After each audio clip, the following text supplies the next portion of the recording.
No ceasefire ever goes without a little bit of choppiness. What we have been very clear about is that we want to stop the bombing. We want our allies to stop the bombing, and we want the Iranians to do the same thing. We're seeing evidence that things are going in the right direction, but it's going to take a little time.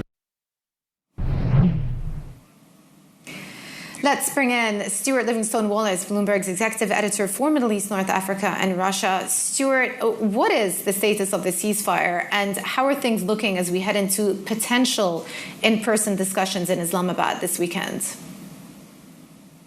Yeah, good morning, Jemana. So the ceasefire, I mean, it's hard to say it's holding because, you know, as has been pointed out, there were an awful lot of attacks yesterday, notably in Kuwait.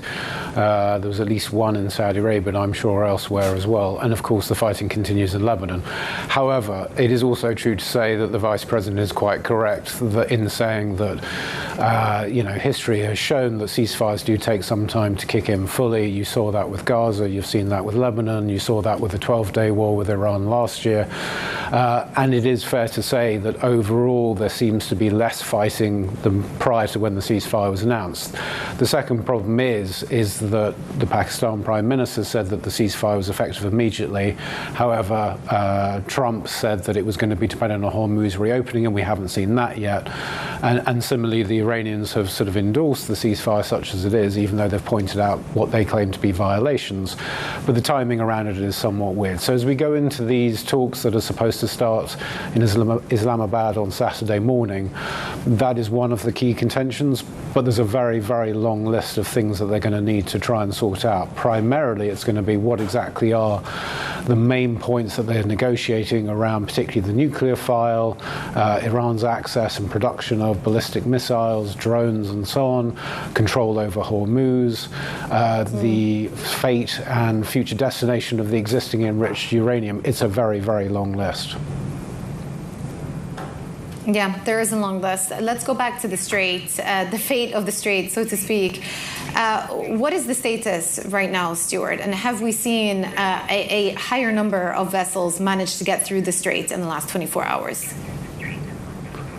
I mean, the short answer is no, we haven't. I think it's been the same sort of trickle that we've seen over the last several weeks. However, there are some important developments, and that is that a lot of the ships, and we think there are probably something like 800 stuck inside the Persian Gulf, but a number of those have now sort of started to make their way to the mouth of Hormuz, and they've been going at full speed from their sort of anchorage positions further up the Gulf.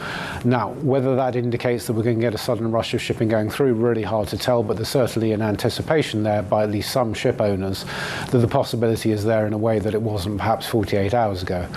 The other point to remember is that the Iranians and the Omanis have been working on some sort of mechanism for getting through and a toll system, and this morning the Iranians published a map of what they say were going to be the two approved passageways through there, with some ominous warnings about what would happen to any ships, or the potential danger to any ships that are going routes further south. Now, they haven't said it explicitly, but clearly there is a concern there about sea mines, or the potential existence of sea mines and the damage that those could do. So it'll be interesting to see, I think, over the next day or two, quite what the traffic looks like through there. Again, key for the global economy, key for global trade and energy prices in particular.